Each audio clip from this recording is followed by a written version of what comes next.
Assalamualaikum warahmatullahi wabarakatuh.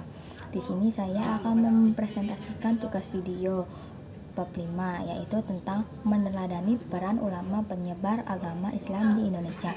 Sebelumnya, perkenalkan, nama saya Dina Marica dari kelas 10-11.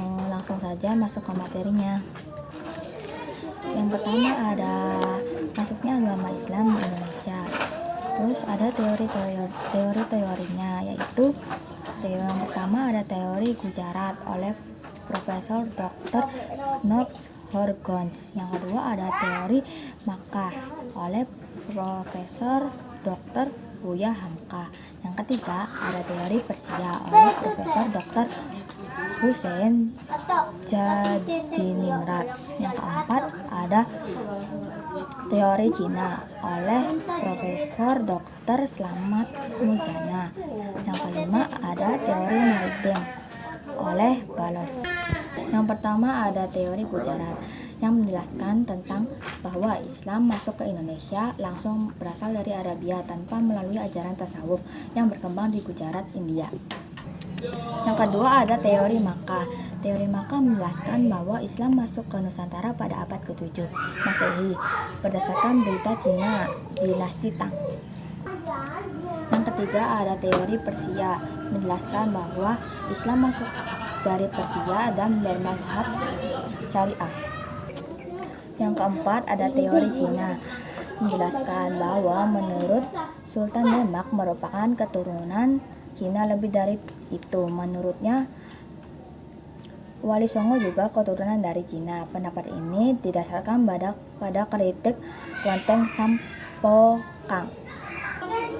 Yang terakhir ada teori maritim, menjelaskan bahwa melalui jalur ini, yakni pada abad ke-1 atau abad ke-7, agama Islam dipergunakan di sepanjang jalur niaga di pantai-pantai.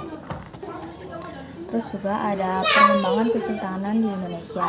Masa perkembangan agama Islam adalah kurun waktu pada saat umat Islam telah membangun kesultanan sebagai bentuk kekuasaan politik. Ada juga tokoh penyebar ajaran Islam di Indonesia. Yang pertama ada Sultan Malik Al-Soleh, yang kedua ada Sultan Ahmad, yang ketiga ada Sultan Alauhid Riayat Shah, yang keempat ada Wali Songo, yang kelima ada Sultan Ataudid. Wali Songo terdiri dari 9 sunan. Yang pertama ada Sunan Gresik, Sunan Ampel, Sunan Bonang, Sunan Giri, Sunan Derajat, Sunan Kalijaga, Sunan Kudus, Sunan Muria, dan Sunan Gunung Jati. Terus juga di sini ada keteladanan para ulama penyebar ajaran Islam di Indonesia. Yang pertama itu ada hidup sederhana. Terdapat dalam Quran surat Al-Baqarah, yaitu Ya ayyuhallazina amanu anfiqu min thayyibati ma kasabatum wa mimma akhrajna lakum minal ard wa la tayammamul khabisa minhu tunfiquna wa lastum ila antu bidufi wa'lamu anallaha ghaniyyun hamid. Artinya, wahai orang-orang yang beriman, infakkanlah sebagian dari hasil usahamu yang baik-baik dan sebagian dari apa yang kami keluarkan dari bumi untukmu. Janganlah kamu memilih yang buruk untuk kamu keluarkan, padahal kamu sendiri tidak mau mengambilnya, melainkan dengan mengicingkan mata terhadapnya. Dan ketahuilah bahwa Allah Maha Kaya, Maha Terpuji. Quran surat Al-Baqarah. Terus yang kedua ada gigi dalam berjuang, yaitu Quran surat Ar-Rod. Lahu mu'aqibatum min baini yadayhi wa min khalfihi yahfazunahum min amrillah. Innallaha la yughayyiru ma biqaumin hatta yughayyiru ma bi anfusihim. Wa idza aradallahu biqaumin su'an fala maradallah wa ma lahu min dunihi min wal. Artinya, bagian manusia ada malaikat-malaikat yang selalu menjaganya bergiliran dari depan dan belakangnya. Mereka menjaganya atas perintah Allah. Sungguhnya Allah tidak akan mengubah keadaan sesuatu kaum sebelum mereka mengubah keadaan diri mereka sendiri. Dan apabila Allah menghendaki keburukan terhadap suatu kaum, maka tak ada yang dapat menolaknya dan tidak ada pelindung bagi mereka selain Dia. Yang ketiga ada menguasai ilmu agama secara luas dan mendalam, yaitu Quran surat At-Taubah yang berbunyi wa ma kana mu'minuna liyanfiru kaffah falaula nafara min kulli firqatin minhu ta'ifatun liyatafaquhu fid dini waliyunziru qaumahum idza raja'u ilaihim la'allahum yahzarun, yang artinya dan tidak sepatutnya orang-orang mukmin itu semuanya pergi ke medan perang.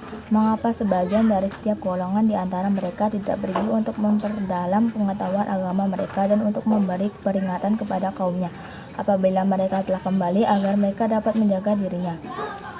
Yang keempat itu ada produktif berkarya. 5 itu sabar. Dan Quran surat Al-Zumar yaitu Qul ya ibadilladzina amanu taqu rabbakum lilladzina ahsanu fi hadhihi dunya hasanah wa ardullahi wasi'atu inama yuwafa sabiruna ajrahum bighairi hisab.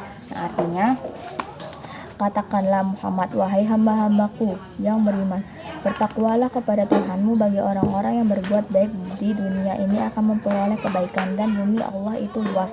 Hanya orang-orang yang bersabarlah yang disempurnakan pahalanya tanpa batas.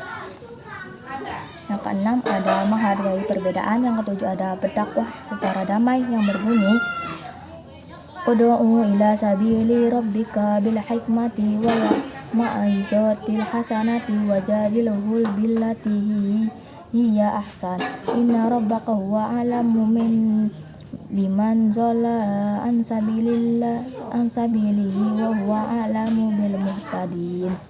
Yang artinya serulah manusia kepada jalan Tuhanmu dengan hikmah dan pengajaran yang baik, dan berdebatlah dengan mereka dengan cara yang baik. Sesungguhnya Tuhanmu dialah yang lebih mengetahui siapa yang sesat dari jalannya, dan dialah yang lebih mengetahui siapa yang mendapat petunjuk. Quran surat An-Nahl. Sekian video presentasi dari saya bab 5 tentang meneladani peran ulama penyebar agama Islam di Indonesia. Sebelumnya mohon maaf. Wassalamualaikum warahmatullahi wabarakatuh.